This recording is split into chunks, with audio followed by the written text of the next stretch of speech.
Right about now, our next conversation is the Kickstarter conversation. It's centered around horticultural workers who have been grappling during the COVID-19 lockdown with nothing to look forward to. Yes, the president did urge them to sleep at the farm. So how are they faring? And also the issue of private school teachers. We keep asking ourselves, who speaks for the teachers? Yes, I do have Mr. Juma Mwamula. He is the General Secretary of Private School Teachers Union. I also do have Nasali Jennifer. She's the General Secretary Horticultural Workers Union. They both join me right now in studio. Very good morning, Nasali and Mr. Juma. Good morning, sir. Let me start with you, Mr. Juma. We do understand that you lead a union whose members are actually not earning any money since the schools were closed. How are they faring? Thank you so much. Good morning, viewers of NTV out there. First is that the situation came very abruptly and as a result of COVID. So we saw the address by His Excellency the President informing the nation about the status quo, the state of affairs, and eventually his proposed measures, which immediately proposed the closure of bigger meetings, and among others, schools as enterprises, as businesses were the first affected, on top of churches and other social gatherings. Now, for the colleagues in government schools, closure of school meant non-attendance in their schools, but at least in terms of their welfare, they would continue to have their salaries through their accounts and so on and so forth. But for somebody working with a private school, all private schools in Uganda solely depend or earn as from the collections they get from the parents, from the school fees. And therefore, at the time of the closure, which was midway of first term, many parents had not fully paid up their school dues. Clearly, schools did not also have enough monies to be able to pay off, especially to pay off to the teachers in such a time when they are seated and not doing any work. And yet schools do not also have any basis to call on to their parents in this lockdown and claim for any balances at this stage. So what happened is that most schools sent off teachers without any pay. Remember, even that send-off was a very abrupt one. The directive was given on the date of 18th March, and the next day, 19th, schools were supposed to close by noon. They were caught off guard. So they were caught off guard. There wasn't any primary thought or plan about the same. And now teachers, schools went into closure, teachers went home. They went home clearly with the knowledge that the schools do not also have any additional sources of income. And therefore, even when they are in their homes, they cannot be able to pay them from there. Now, that went on from March up to today.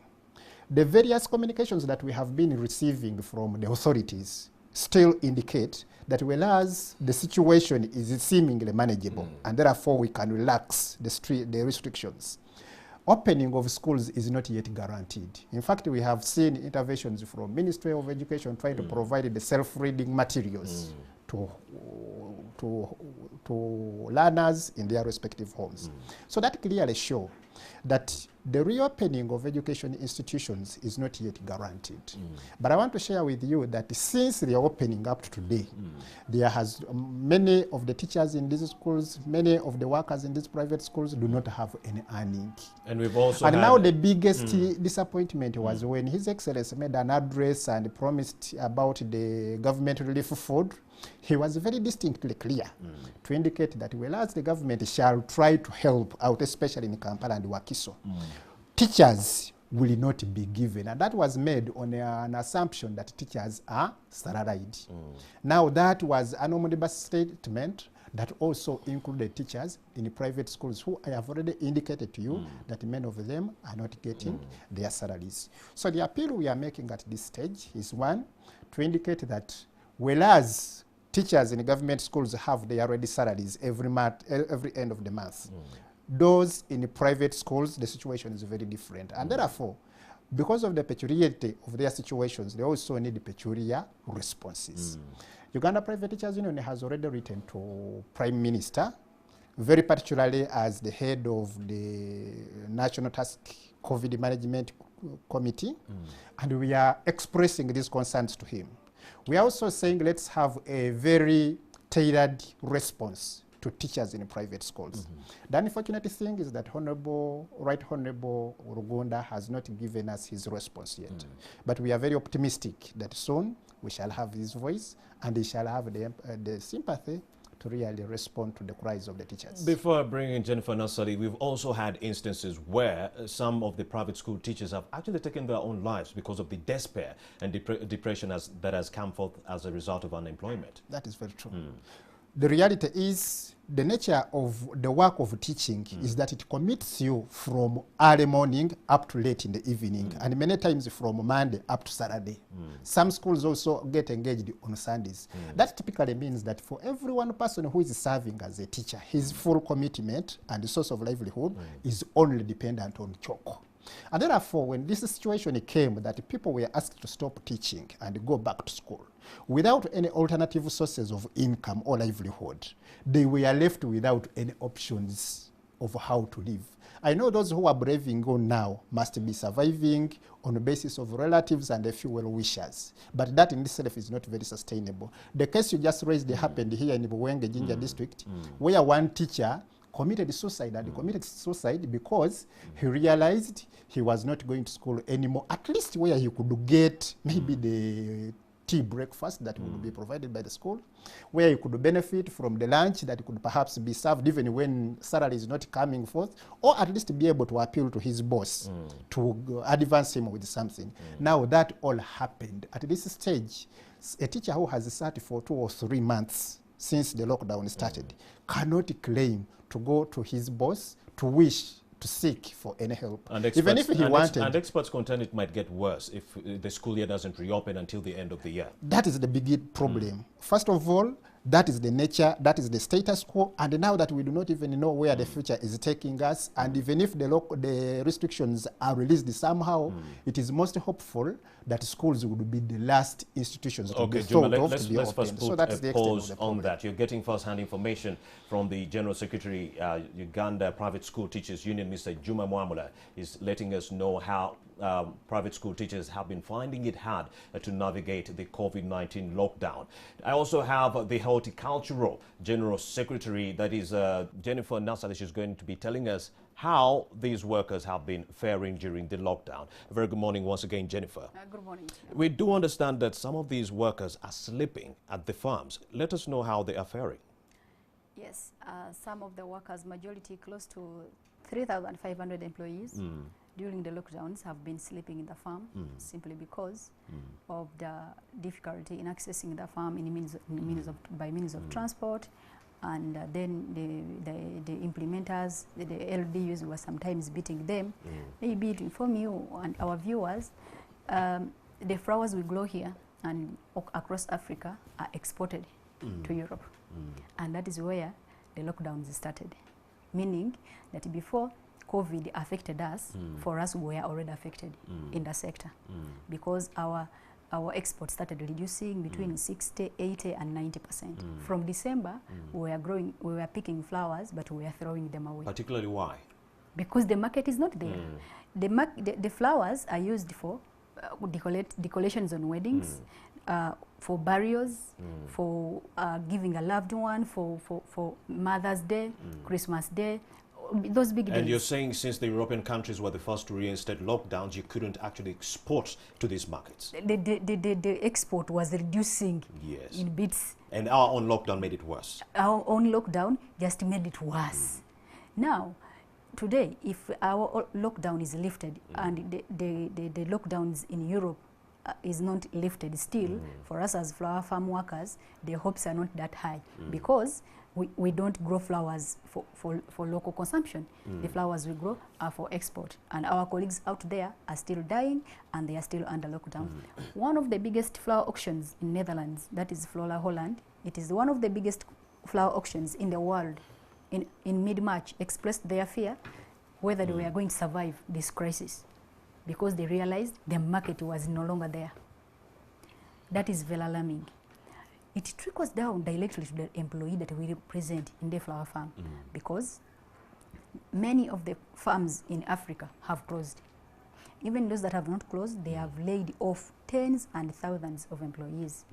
as a union, we have discussed, negotiated with the employers in the sector not to lay off their employees, something that they accepted.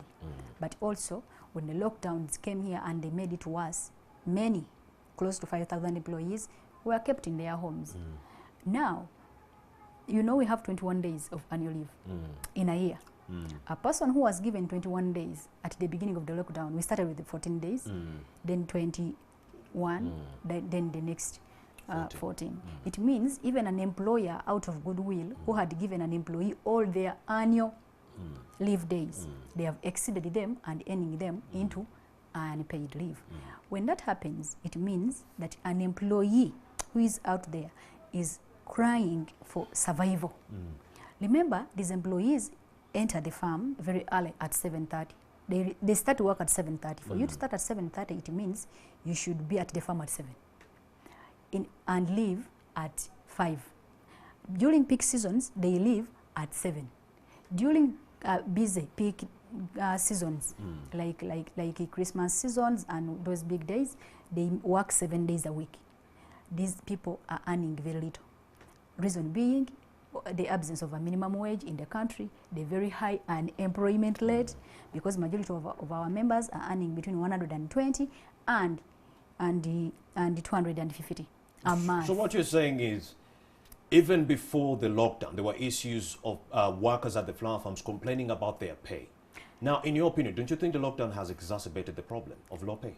Of course it has, because before the lockdown, the issue that was there, before the lockdown locally, the issue that was there, the delayed payment, because the employer was not getting the revenue in time, because the market is not there where they are taking the flowers. Now, our own lockdowns have just made it worse. That is why you see that the issue of NSSF amendments have just become very vibrant during this COVID crisis. Not simply because the amendments were made during the crisis, or not simply because the amendments were made to cover for COVID relief. No, because the amendments were made last year in August. But because the people out there are distressed and they are helpless and they are saying, where do we run to?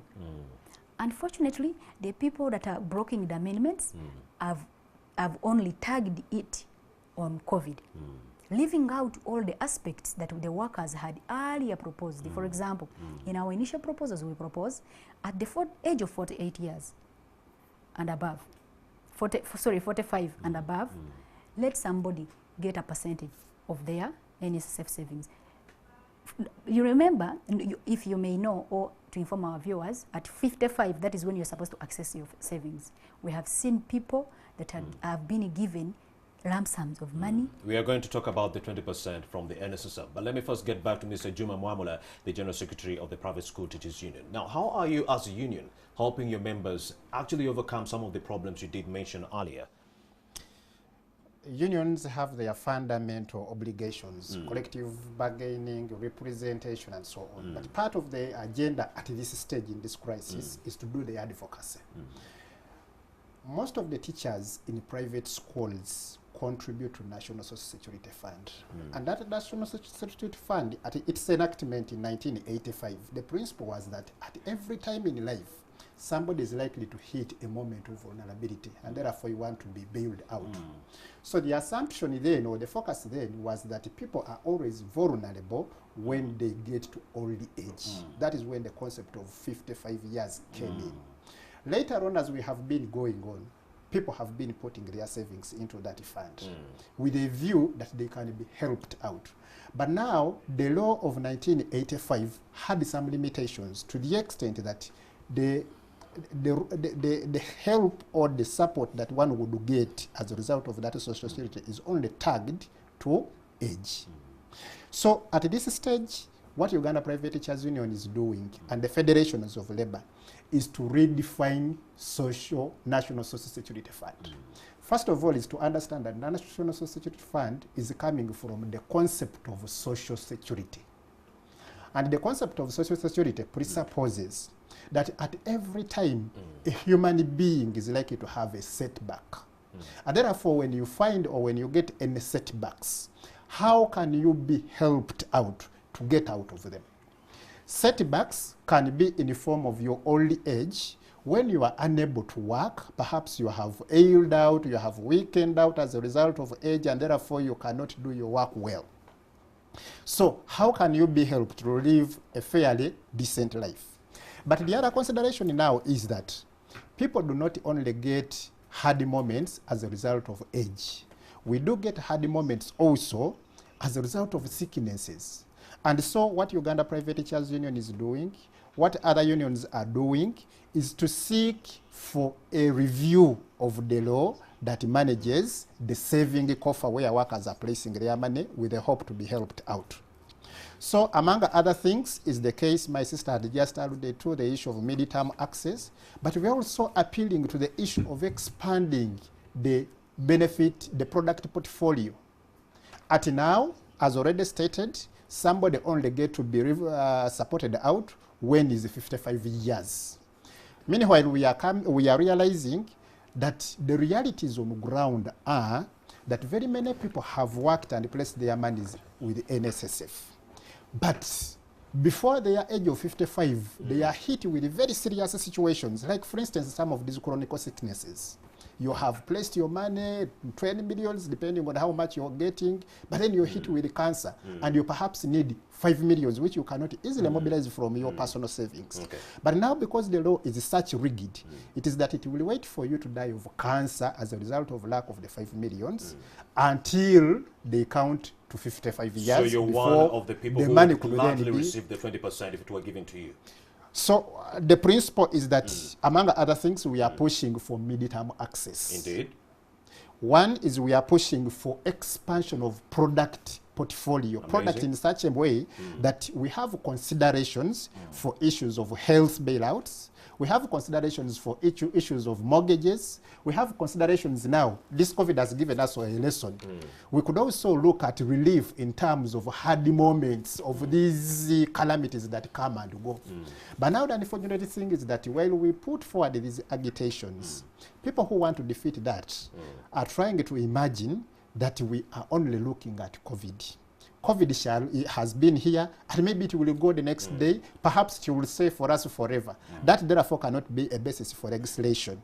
But we want a principle that realizes that man can be hit by calamities of this nature. Maybe it will be flood that can sweep away your home. Now, when your house is swept away, and you are a father or you are a house owner, what do? You need to be bailed out. We cannot imagine that until you get 55 is when we shall give you of your money that you have saved to be able to have a roof over your head. That is a so very, these very are some of the issues we are putting forward, and we are sure if they are considered, then clearly savers, and very particularly teachers who are saving, will be helped out whenever they are hit with situations of this nature. Jennifer Nasali is the General Secretary of the Horticultural Workers Union. Help us understand how your union is trying to help these people in this regard. What are you doing as the Horticultural Workers Union to help your members actually overcome these grievances that have come forth as a result of the lockdown? First and foremost, our workers, our members, are sure of their jobs. That once the lockdowns are lifted or once the situation normalizes, they are not going to be laid off, because that is an agreement that we reached with the employers. But also, presenting our views to the parliamentarians to amend the NSSF law is another way of helping our members. For example, today when we talk about mid-term access, the people that are blocking it are selling to us mid-term access to voluntary savers. The voluntary savers are only 50,000. The mandatory savers are 2.5 million. You see that is a very small percent, not even 1% out of the people that are saving with NSSF. Therefore, we want that to be looked into. Another thing that we want to be looked into is UBRA. UBRA is Uganda Regulatory Benefits, Uganda Retirement Benefits Authority. UBRA was created when the law was trying to be changed to liberalize NSSF. When the liberalization failed, UBRA remained. Now, UBRA is a government entity, fully funded by government, but annually, still from my little savings, NSSF, a very huge sum of money is transferred again to UBRA, which is double funding. And we want that to stop because last year and over the years, 6 billion have been transferred to UBRA, which is double funding from government and then from my fund as NSSF. So our appeal is, first of all, we appeal to the parliamentarians. We have 5 workers members of parliament. Let them listen to them because they have the views of the lowest worker in the country. We have the Speaker of Parliament. Let her give audience to the workers because we have 2 centers. We have Noto, we have Kofto. We have the president of this country. We appeal to the president because we understand as a result of the letter that was written by the managing director of NSSF, the misleading letter, the president has directed that the Committee on Finance handles the bill in Parliament. In our opinion, it is wrong. Why? Because in this country we have a ministry that handles social issues, which is Ministry of Gender, Labor and Social Development. Why then transfer this obligation to Ministry of Finance? 2, if you look at the Ministry of Finance today, Ministry of Finance mainly looks at investment. Unfortunately, the ministry that looks at the social aspects of a person is Ministry of Gender. And that is the person, and that is the ministry which is not handling the what? The bill. Besides that, even the 20%, the MD, Biarugaba, says that majority of the savers who are 70% are under the age of 30 and have been saving not for a long time. So even though they were to give them the 20%, it wouldn't be investable. What is your take on that?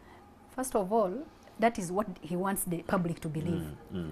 Like I explained earlier, if you started working at 18 and you're 28 years today and you've saved for 10 years, you benefit.